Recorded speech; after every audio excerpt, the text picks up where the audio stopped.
On s'est dit avec Philippe Tullier et Lina qu'il fallait qu'on montre aux gens ce qu'était l'ORTF. Parce qu'en fait, l'ORTF a souffert d'une très mauvaise... On croyait le connaître, cet homme en noir. On croyait pouvoir le résumer à ses lunettes noires, à son ton tranchant, à ses répliques qui claquent comme des portes qu'on ferme à jamais. Mais c'est une illusion. Thierry Ardisson n'était pas un concept, ni une posture. C'était une faille, un homme faille, et peut-être est-ce pour cela qu'il nous fascinait tant, parce qu'au fond, en lui, nous sentions la brûlure de nos propres blessures, de nos silences trop longs, de nos vérités qu'on n'ose pas formuler. Il les disait pour nous, à notre place, avec cette élégance froide qui dérangeait autant qu'elle soulageait. Je me souviens de ces émissions comme on se souvient de certains rêves, confus, provoquants, mais inoubliables. Ce n'était pas de la télévision, c'était un miroir tendu à la société, et parfois à notre propre intimité. Ardisson savait faire jaillir le trouble dans les évidences, il traquait les faux semblants avec une précision chirurgicale, et ce n'était jamais gratuit. Chaque mot, chaque silence, chaque soupir avait un sens. Il n'interviewait pas, il disséquait. Il ne cherchait pas la réponse, il cherchait l'instant où l'interlocuteur cesse de jouer. Ce qui me frappe aujourd'hui, en pensant à lui, ce n'est pas tant le bruit qu'il faisait, mais l'absence de ce regard. Ce regard qui ne laissait rien passer. Ce regard qui savait voir, non pas pour juger, mais pour comprendre, pour éclairer, pour exposer sans jamais humilier. Il avait cette humanité froide, presque clinique, qui faisait de lui un chirurgien de l'âme. Et nous, face à lui, nous n'étions pas des téléspectateurs. Nous étions des patients silencieux, espérant qu'il poserait les bonnes questions à notre place. Je l'ai longtemps cru invincible, intouchable. Mais à bien y repenser, il portait cette mélancolie des gens qui comprennent trop bien les autres pour se comprendre eux-mêmes. Cette solitude des clairvoyants. Il se tenait là, entre l'ombre et la lumière, oscillant sans cesse, comme s'il ne trouvait jamais tout à fait sa place. Et c'est peut-être pour cela qu'il trouvait la nôtre. Dans le vacarme des apparences, il nous rappelait ce que c'est, au fond, que d'être vrai. Quand est venue l'époque de Hôtel du Temps, j'ai su que quelque chose avait changé. Il ne courait plus après les vivants, il conversait avec les morts. Non pas pour faire du bruit, mais pour réparer, pour prolonger le fil, pour dire adieu à sa manière, avec ce mélange de grâce et d'irrévérence qui n'appartient qu'à lui. Ce n'était pas morbide, c'était tendre, profondément tendre. C'était un homme qui avait passé sa vie à parler et qui, au moment de se taire, a choisi de continuer à écouter. Aujourd'hui, il n'est plus là. Mais je continue d'entendre sa voix dans les silences trop lisses de la télévision contemporaine. Je la cherche, cette voix qui dérange, qui bouscule, qui gratte là où ça démange. Et je ne la trouve plus. Tout est devenu propre, lisse, sans risque, sans vérité. Et c'est précisément là que Thierry manque.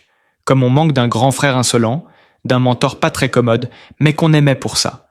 Parce qu'il n'était jamais là où on l'attendait, parce qu'il ne jouait pas le jeu, parce qu'il s'en foutait de plaire.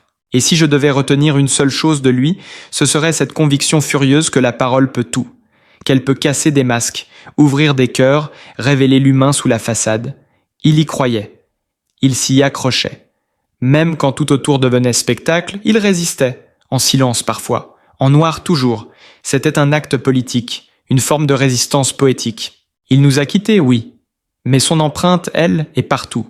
Dans la mémoire d'une époque où l'on n'osait encore penser, à voix haute, dans l'idée même que la télévision puisse être autre chose qu'un divertissement, une confrontation, une quête, une recherche presque spirituelle de ce qui nous relie tous. La vérité, même imparfaite, même dérangeante. Alors non, Thierry Ardisson ne reviendra pas. Mais il a laissé derrière lui des éclats de voix, des fragments de pensée, des silences plus éloquents que 1000 discours. Et si l'on tend bien l'oreille, on peut encore entendre, dans le fracas du monde, son rire en coin, ce rire de celui qui savait, qui voyait, et qui, jusqu'au bout, a refusé de se taire. Il ne commentait pas la télé-réalité, il la traversait comme on traverse une époque malade, d'un œil vif, presque chirurgical, comme s'il voulait en disséquer les travers, en extraire le cœur mou. Chez lui, la culture n'était jamais une vitrine. C'était une lame, fine, cruelle parfois, mais toujours tenue avec élégance. Il ne s'en servait pas pour briller. Il l'utilisait pour ouvrir l'autre, ouvrir le réel, dire ce que d'autres taisaient, tout en restant d'un calme troublant, comme s'il dansait au bord du gouffre. Je repense souvent à « tout le monde en parle ». Pas avec la nostalgie facile des souvenirs d'enfance, non. Avec cette sorte de gratitude silencieuse qu'on ressent quand on a eu la chance d'assister à quelque chose de rare. Ce n'était pas une émission, c'était un laboratoire humain, un lieu où l'inattendu était la règle. Il réunissait sur le même canapé des mondes parallèles, et il provoquait des collisions magnifiques, des frissons, des malaises parfois, mais toujours une vérité brute, jaillissant là où personne ne l'attendait. Ardisson savait que la télévision ne devait pas être un cocon. Il en faisait une scène de confrontation, un terrain de feu. Ce qu'il voyait avant les autres, c'était le mouvement souterrain du monde. Il flairait les bascules, il devinait les craquements sous la surface. Bien avant les réseaux sociaux, il avait saisi que l'image allait dévorer le fond, que le buzz ne serait pas un accident, mais un mécanisme, un art.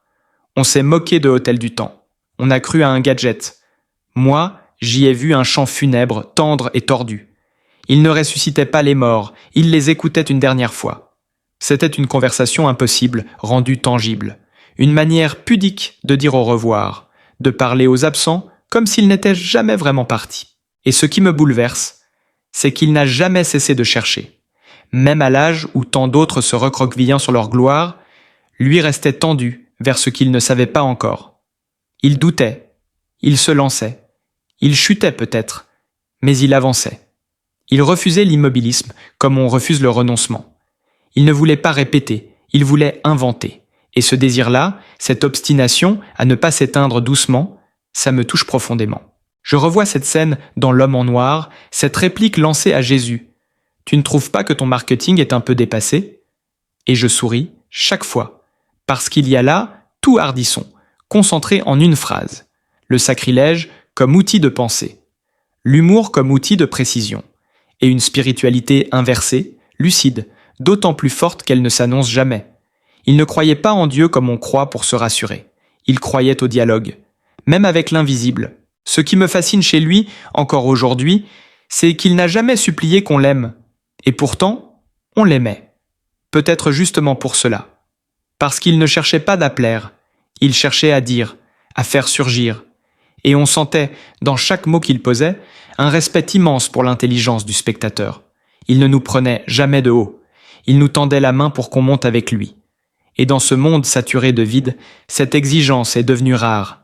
Elle est devenue précieuse. Un soir, par hasard, je suis retombé sur un vieux numéro de Paris Dernière. Sa voix flottait dans les rues endormies. Il parlait à Paris comme à une amante fatiguée. Il murmurait, presque avec tendresse, à cette ville pleine de fantômes. Et dans ces mots, j'ai senti quelque chose d'autre que de la télé. J'ai entendu une prière. Une dernière déclaration d'amour à une époque qui s'efface. Il était comme ça, Ardisson. Un poète déguisé en intervieweur. Un cœur mélancolique sous un costume noir. Même ses romans, que certains ont boudés, je les ai lus comme on lit les carnets d'un homme pressé de comprendre avant de disparaître. Ce n'était pas de la littérature classique. C'était des balises, des messages jetés à la mer. Une tentative de retenir le monde, ou du moins son ombre. Il écrivait comme on se confesse, à demi-mot, sans emphase, mais avec urgence. Et maintenant que sa voix s'est tue, je me surprends à l'entendre encore, dans les silences de certains plateaux, dans le manque criant de confrontations sincères, dans ce vide laissé par une parole libre qui ne tremblait pas devant les convenances. Ce n'est pas une disparition, c'est un sillage, une trace. Il a montré qu'on pouvait encore penser à la télévision, encore rire de tout sans mépriser, encore provoquer sans salir. Il a donné à toute une génération le goût du risque, le goût de l'intelligence en direct. Et ça, aucun algorithme ne pourra le faire oublier. Moi, je crois qu'il n'est pas parti. Il est passé de l'autre côté du miroir, celui qu'il tendait à ses invités, soir après soir. Il est désormais avec ceux qu'il aimait tant faire parler. Gabin, Gainsbourg, Dalida, Coluche. Et je suis sûr qu'il leur pose déjà ces fameuses questions absurdes dans un éternel plateau où le silence n'est plus un malaise, mais une paix. Et eux, ces icônes d'un autre monde, restent un instant sans voix.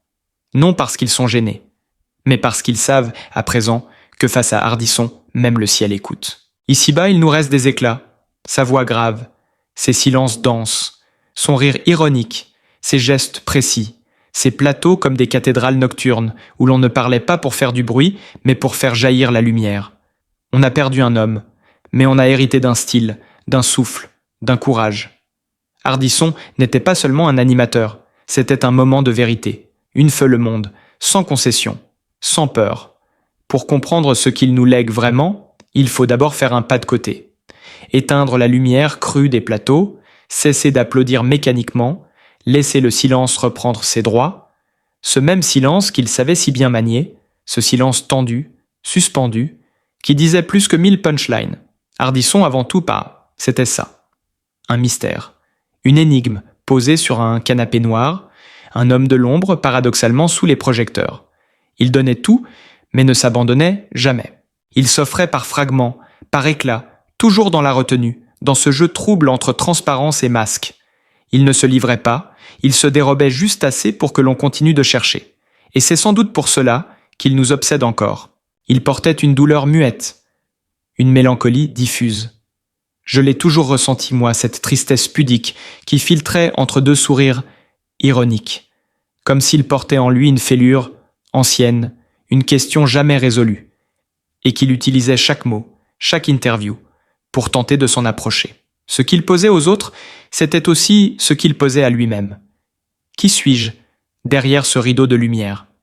Et au fond, je crois qu'il n'a jamais cessé de chercher cette réponse dans le regard des autres.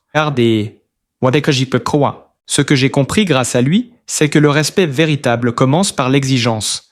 Il ne laissait rien au hasard, non par maniaquerie, mais par fidélité à une idée, que chaque seconde, à l'écran, devait avoir du sens. Il ne faisait pas de télévision pour meubler, il sculptait l'instant. Il pesait chaque silence, choisissait chaque musique, cadrait chaque plan comme on compose un poème. Dans un monde qui zappe, il gravait. Et ce geste-là, aujourd'hui, me bouleverse. Il y avait aussi cette phrase culte, Magnéto, Serge. 2 mots anodins devenus incantation. Une entrée en scène pour l'absurde, une clé d'ouverture vers l'inattendu.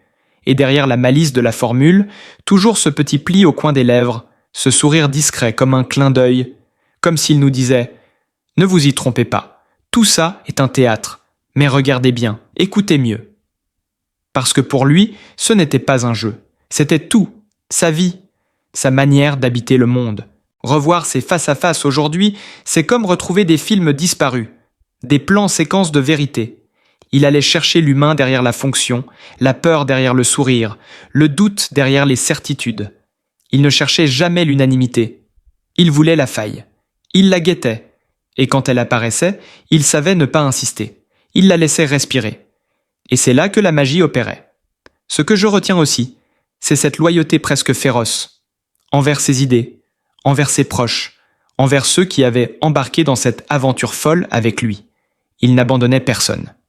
Il avançait comme un capitaine d'équipage, un peu rugueux, mais profondément juste. Dans un milieu où l'on se trahit vite et où l'on s'oublie encore plus vite, cette fidélité-là est presque une forme d'héroïsme. Et puis il y avait cette mise en scène, ce salon monochrome, presque religieux, où la parole devenait sacrée. Il ne recevait pas, il révélait. Il ne questionnait pas, il dévoilait. Il offrait aux mots un écrin digne, il leur redonnait leur poids. Ce n'était pas du talk-show, c'était une cérémonie, une liturgie pour les âmes en quête de sens. Il composait l'espace comme un peintre, mais c'est nous qu'il peignait. Et sa voix surtout.